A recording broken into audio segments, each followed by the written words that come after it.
Dalam dunia pendidikan modern, kita mengenal ide tentang linearitas, ya, yaitu bahwa pendidikan itu seyogianya dijalankan menuju ke arah spesialisasi.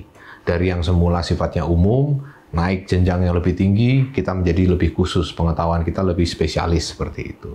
Nah, dalam video ini saya akan menunjukkan bahwa argumen atau ide semacam itu sebetulnya bermasalah, sangat bermasalah.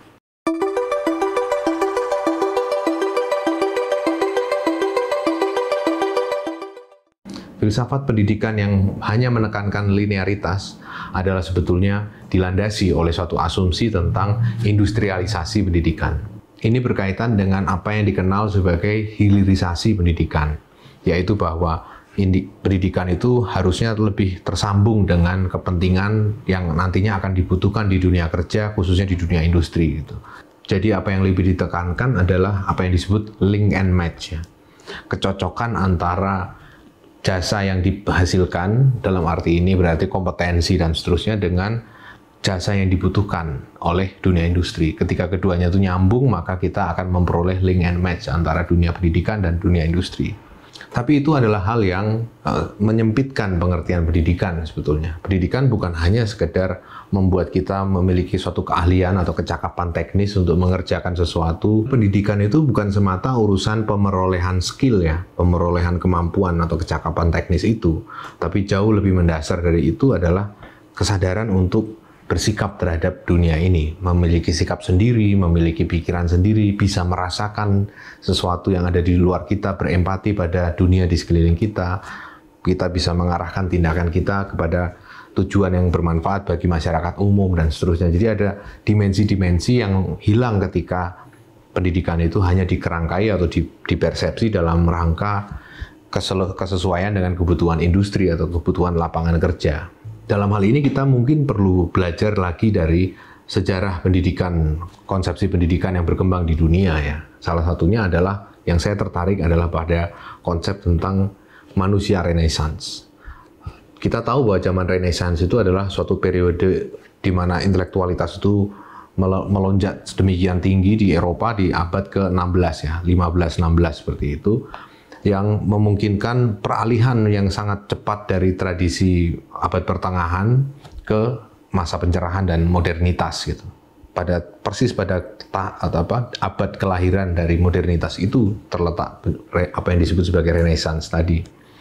Nah, ciri khas dari manusia Renaissance atau manusia yang hidup atau intelektual yang hidup pada era itu adalah mereka adalah jenis intelektual serba bisa, ya. Mereka biasanya itu adalah juga pelukis, arsitek, ahli dalam hal matematika, ahli dalam hal fisika, dalam politik. Mereka biasanya juga penemu, seperti misalnya Leonardo da Vinci, kan dia menemukan mesin terbang, mesin hitung, dan seterusnya. Orang yang hidup atau mengembangkan suatu model pendekatan Renaissance itu adalah sebetulnya orang yang mempelajari segala macam aspek dari hidup ini. Tidak hanya satu segi saja, tapi semuanya. Bukan hanya berpikir tentang dunia, tetapi juga merasakan dunia. Karena mereka bukan hanya teoritisi atau ahli dalam bidang ilmu-ilmu dalam pengertian sains, tapi juga mereka adalah seniman. Mereka merasakan secara langsung dunia ini, mengolah bagaimana rasa itu bisa diartikulasikan untuk menghasilkan efek-efek artistik tertentu. Jadi lengkap cara mereka menghidupi dunia ini begitu lengkap, ya, menangkap dari semua sisinya. Konsepsi manusia Renaissance ini memang muncul pada suatu masa ketika pembelahan atau pembedaan antar cabang-cabang ilmu itu belum ada, ya. Belum ada dikenal ilmu fisika, ilmu biologi, ini ilmu kriminologi, ini ilmu filsafat, apa segala macam. Semuanya itu menjadi satu, menjadi bagian dari apa yang disebut sebagai filosofia atau filsafat, tapi dalam pengertian yang umum, ya. Disitulah mereka bekerja sebetulnya. Dan dalam konteks itu sebetulnya karena tidak ada sekat-sekat antara cabang-cabang ilmu, mereka bebas berkelana kemana saja, secara pemikiran, secara perasaan, dan seterusnya. Sehingga mereka bisa menghadirkan suatu potret yang sifatnya itu komprehensif tentang dunia, yang sifatnya itu merangkul semua unsur dari dunia ini, tanpa dikecualikan satu sama lain. Banyak sekali pemikir modern awal, ya, sekitar abad ke-17, yang masih mewarisi tradisi pemikiran Renaissance ini, yaitu orang seperti misalnya Descartes, itu dia seorang filsuf, ahli dalam hal fisika juga, ahli dalam hal matematika, dan seterusnya. Jadi orang seperti Leibniz misalnya di abad ke-18 awal itu juga punya kecenderungan yang sama. Dia bisa mendalami berbagai macam isu mulai dari biologi sampai strategi militer sampai ilmu tentang cara menghitung undian dan seterusnya. Jadi matematika tentang dibalik probabilitas dan seterusnya dia juga mempelajari itu gitu. Jadi begitu banyak sebetulnya keahliannya. Konsep tentang keahlian sebagai spesialisasi itu belum ada di zaman itu. Orang yang disebut ahli adalah orang yang bijaksana. Orang yang bijaksana itu adalah orang yang bisa mengetahui berbagai macam aspek dari kenyataan. Bukan bahwa orang itu tahu segala sesuatu, tetapi bahwa dia bisa merasakan segala sesuatu itu, bisa tahu prinsip-prinsip pokoknya seperti apa, dan karenanya bisa mencari cara untuk tahu tentang berbagai macam hal itu.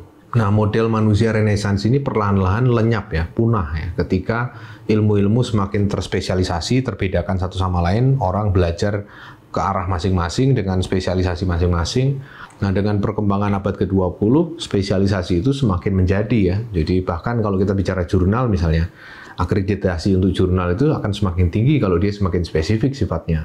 Misalnya tidak cukup hanya jurnal biologi, dia harus lebih spesifik lagi, misalnya meneliti tentang jamur.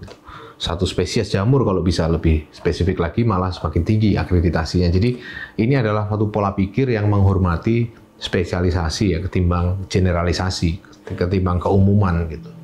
Dan ini adalah pola pikir yang dibaliknya kita bisa menduga ada kepentingan tadi ketersambungan dengan industri.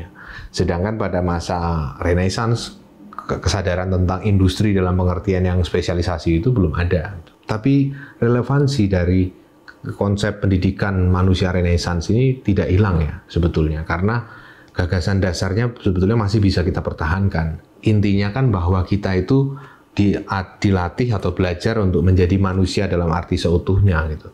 Bukan manusia yang parsial ya, manusia yang hanya ahli di bidang satu varietas jamur ya, yang keseluruhan hidupnya didefinisikan oleh satu varietas jamur yang dia teliti. Yang kita butuhkan adalah manusia yang bisa mengapresiasi berbagai macam aspek dari hidup ini, yang punya kesadaran bahwa segala hal ini menarik untuk dipelajari. Bahwa kita tidak hanya fokus pada satu bidang yang sangat spesifik, tetapi kita juga membuka ruang pada eksplorasi yang sifatnya lintas disiplin seperti itu. Dan itu yang sebetulnya hilang ketika kita bicara tentang linearitas di dalam pendidikan. Nah, filsafat pendidikan kita rasanya juga perlu kita reorientasi, kita ubah gitu ya. Dan dalam hal ini bukan sekedar meniru satu model pendekatan pendidikan barat ya, Renaissance, Eropa, dan seterusnya. Karena dalam konteks pendidikan kita sendiri, dalam falsafah pendidikan Indonesia, muncul orang seperti Ki Hajar Dewantara sendiri yang juga menekankan bahwa pendidikan itu bukan sekedar masalah olah pikir, tetapi juga olah rasa dan olah karsa, olah kehendak gitu. Bagaimana ketiganya itu menyatu di dalam proses pendidikan, itulah yang lebih penting. Dengan kata lain, yang ditekankan oleh falsafah pendidikan Nusantara atau falsafah pendidikan Ki Hajar Dewantara itu adalah suatu model pendidikan yang holistik, yang mengedepankan manusia sebagai satu keutuhan ya. Keutuhan pengalaman manusia mulai dari pengalaman artistik, pengalaman kognitif, pengalaman dalam hal emosi dan seterusnya itu menjadi satu, nimbrung semuanya sekalian di dalam satu pengalaman manusia itu. Jadi kita tidak perlu membeda-bedakan antara bahwa Renaissance itu barat, sedangkan ini ada Ki Hajar Dewantara dari Indonesia Timur gitu. Keduanya ini memiliki korespondensi satu sama lain sebetulnya. Keduanya menghendaki hal yang serupa. Gitu. Dan hal yang serupa inilah yang selama puluhan tahun di era modern ini sedang tergerus ya, dengan arah pada spesialisasi tadi. Kita perlu mengembalikan lagi suatu kesadaran bahwa pendidikan itu adalah untuk membentuk manusia seutuhnya, memungkinkan orang itu mengalami berbagai macam aspek hidup secara lebih leluasa, bisa menyikapi dari sudut pandang yang berbeda. Nah, hasilnya kalau itu bisa diwujudkan adalah suatu model manusia yang lebih terbuka sebetulnya. Model pendidikan atau peserta didik yang cara pandangnya itu nggak saklek ya, nggak harus A atau harus B dan seterusnya, tapi bisa memiliki keleluasaan, kelonggaran untuk menimbang, memikir-mikir, dan mengambil kesimpulan yang berbeda gitu. Dan itu hal yang sangat berharga saya pikir dalam filsafat pendidikan kita ya. Kalau itu bisa menjadi arus utama, tentunya akan menjadi suatu perubahan yang sangat fundamental di dalam cara kita berpikir sebagai bangsa.